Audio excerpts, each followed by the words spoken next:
R15V3 का जो metre है उसके दोनों साइड्स में आपको अलग अलग सिग्नल्स दिखते हैं। बहुत सारे लोग इस बात को जानते हैं कि इन सिग्नल्स का एक्चुअल मतलब क्या होता है, लेकिन अभी भी कुछ लोग हैं जो इन सिग्नल्स और लाइट्स के बीच में बहुत कंफ्यूज हैं और इनके बीच पीछे का रीजन और मोटिव नहीं जानते हैं। आज मैं आपके सारे डाउट्स क्लियर करने वाला हूं और बताने वाला हूं जितने भी लाइट्स और सिग्नल्स मीटर में दिए जाते हैं उन सब के पीछे का असली मोटिव क्या होता है।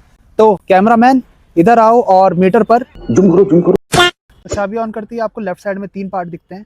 सबसे पहला आता है एन लाइट। एन लाइट आप ग्रीन लाइट, इसके बारे में तो बताने की जरूरत नहीं है क्योंकि ये न्यूट्रल की लाइट होती है। न्यूट्रल का मतलब आपकी बाइक किसी भी गियर में नहीं है और आप अपनी बाइक को फ्रीली मूव कर सकते हैं। सेकंड सिग्नल जो आप देख रहे हैं रेड वाला, वो आता है हीटिंग के रिगार्डिंग। आपके अगर बाइक का अगर टेम्परेचर बढ़ता है तो ये जो लाइट होती है ये आपकी ऑन हो जाती है, ये बताने के लिए कि आपके बाइक का जो इंजन है वो ओवर हीट हो रहा है और उसको कूल डाउन करने की सबसे ज़्यादा ज़रूरत है। फिर जो आप तीसरा पार्ट देख रहे हैं वो तीसरा पार्ट होता है इंजन चेक लाइट का। इंजन चेक लाइट का मतलब ये होता है कि आपके इंजन या बाइक के किसी पार्ट में कोई ना कोई खराबी है जिसको आपको जल्द से जल्द ठीक कराने की ज़रूरत है। तो आप जैसे ही आपकी बाइक में ये इंजन चेक लाइट शो हो तो आप जल्द से जल्द अपनी बाइक को किसी ऑथराइज सर्विस सेंटर पर ले जाएं। तो मीटर के राइट साइड में आप देखेंगे ये 3 लाइट। तो सबसे ऊपर वाली लाइट जो आप ब्लिंक होती हुए देख रहे हैं ये आपकी इंडिकेटर की है।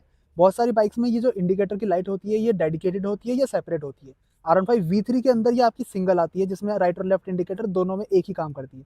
V4 में आप देखेंगे तो आपका राइट के इंडिकेटर की अलग लाइट है, लेफ्ट के इंडिकेटर की अलग लाइट है। नेक्स्ट इंडिकेटर के नीचे जो ब्लू लाइट आप देख रहे हैं वो होती है हाई बीम इंडिकेशन वाली लाइट। जब भी आपकी बाइक की हाई बीम ऑन होती है तो ये इंडिकेशन ऑन हो जाता है ताकि आपको याद रहे कि हाई बीम एक्टिव है।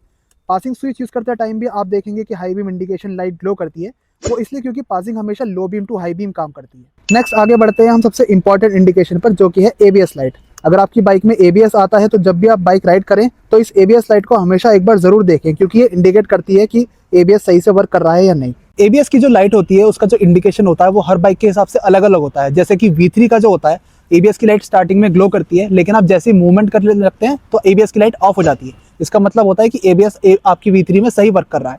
वहीं दूसरी बाइक्स होती हैं उनमें इंडिकेशन अलग तरीके से होता है। जैसे कि एक बाइक है हीरो एक्सट्रीम, उसमें आपका नॉर्मली जब बाइक आइडल पे रहती है तो वो आपका नॉर्मल जलता रहता है, लेकिन जैसी बाइक मूवमेंट में आती है तो ABS की लाइट ब्लिंक करने लगती है, तो उसका इंडिकेशन अलग होता है। तो हर बाइक का अलग अलग हिसाब होता है। तो आप अपनी बाइक के हिसाब से देख सकते हैं अपनी बाइक के यूजर मैनुअल में कि आपकी ABS लाइट किस तरह से वर्क करती है। इसके अलावा एक RPM लाइट भी होती है जो इंडिकेट करती है कि जब भी आपकी बाइक के RPM हाई होते हैं तो आपको गियर चेंज करना है, तो वो भी आपके मीटर में होती है। इसके अलावा और भी इंडिकेशंस होते हैं जैसे कि ट्रैक्शन कंट्रोल का हो गया, साइड स्टैंड इंडिकेटर हो गया।